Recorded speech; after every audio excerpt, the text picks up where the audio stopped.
Methods of calculating elasticity of demand. Calculating word की जगह हम मेजरमेंट भी लिख सकते हैं। Methods of measuring elasticity of demand एक ही बात है। तो अगर किसी की बुक में लिखा हो मेजरिंग तो भी वही है, कैलकुलेटिंग तो भी वही है। ठीक है, इसके हमारे पास 3 मेथड्स होते हैं। एक होता है प्रोपोर्शनेट मेथड, जिसे हम परसेंटेज मेथड भी कहते हैं। एक होता है टोटल आउटपुट मेथड या एक्सपेंडिचर मेथड, और एक होता है पॉइंट मेथड। ये 2 मेथड एज आपके सिलेबस में है नहीं, बट फिर भी कुछ स्कूल्स में करवा देते हैं। तो अगर आप में से किसी के भी स्कूल में करवाए तो आप मुझे बता देना, मैं उसे करवा दूंगी। ठीक है, नॉर्मली स्कूल्स में जो आपके सिलेबस में है वो सिर्फ ये वाला ही है। हाँ, तो तुम्हारे को मैंने कहा ना जिसके स्कूल में उसे करवाऊंगी। आप लोगों को बेसिकली सिलेबस में प्रोपोर्शनेट या परसेंटेज मेथड ही है। परसेंटेज मेथड क्या कहता है कि ED is equal to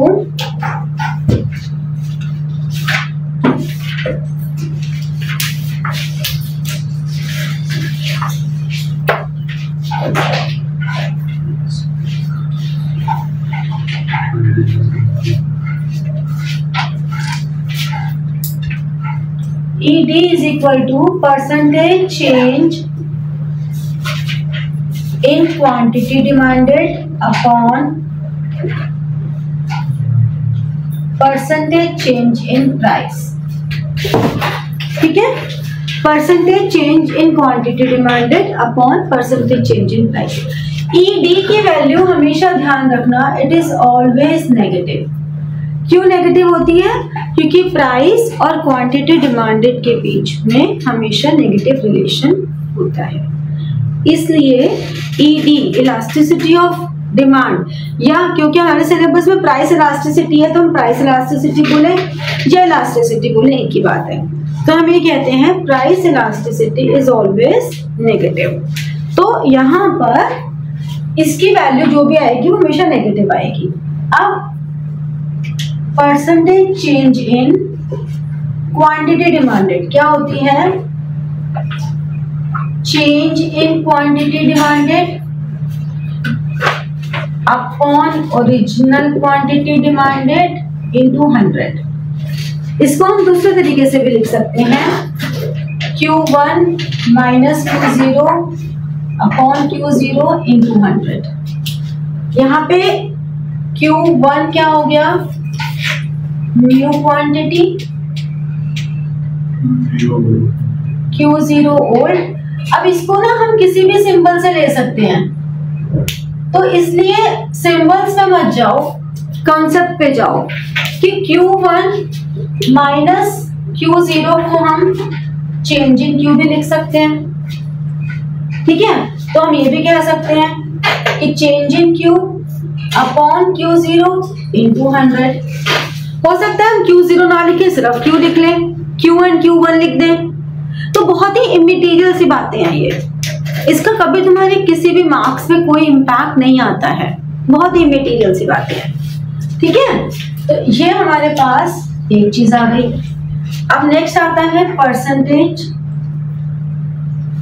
change in price of commodity. Same चीज, change in price upon original price into 100, मतलब P1 minus P0 upon P0 into 100। P1 क्या हो गया? New price. P0 क्या हो गया? Original price.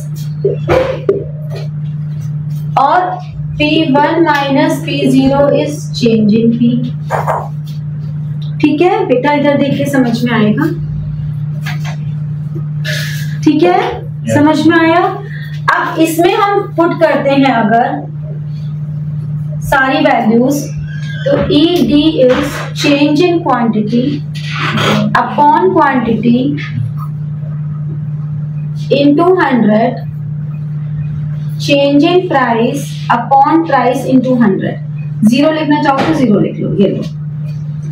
100 तो कैंसिल हो गया, और जो डिवीजन में होता है वो मल्टीप्लाई हो जाता है ऊपर जाके मैथमेटिकली। ये हो गया। इसको मैं दूसरे तरीके से भी लिख सकती हूँ।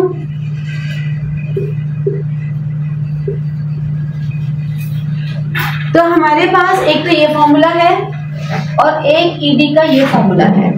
फॉर्मूला कोई भी यूज करो, सेम ही बात है। क्वेश्चन में इंफॉर्मेशन क्या दिया ये उस पर डिपेंड करता है। समझ में आई बात? क्लियर हुआ? तो अब हमें इसके न्यूमेरिकल सॉल्व करने हैं। तो आप लोगों का काम क्या है कि पूरा चैप्टर पढ़कर आओगे, इसके न्यूमेरिकल्स अपनी बुक से थोड़ा सा गो थ्रू करके आओगे कि क्या आप कितना सॉल्व कर पाते हो, कितना नहीं कर पाते हो। फिर जो हमारी मंडे वाली क्लास होगी उसमें हम पहले आधा घंटा इलास्टिसिटी के न्यूमेरिकल्स को देंगे, उसके बाद हम लोग स्टैटिस्टिक्स के रिवीजन करेंगे। तो अपने दोनों सामान साथ लेकर आना, क्योंकि स्टैट्स के रिवीजन में फिर हम वही चैप्टर पिक करेंगे जो सब लोगों का वीक होगा। तो आप लोग थोड़ा सा ये रिसर्च करके आना अपने टॉपिक्स की कि तुम्हें क्या क्या नहीं आता। ठीक है, तो like, share and press the bell button for getting your notifications and comment. ठीक है, थैंक यू।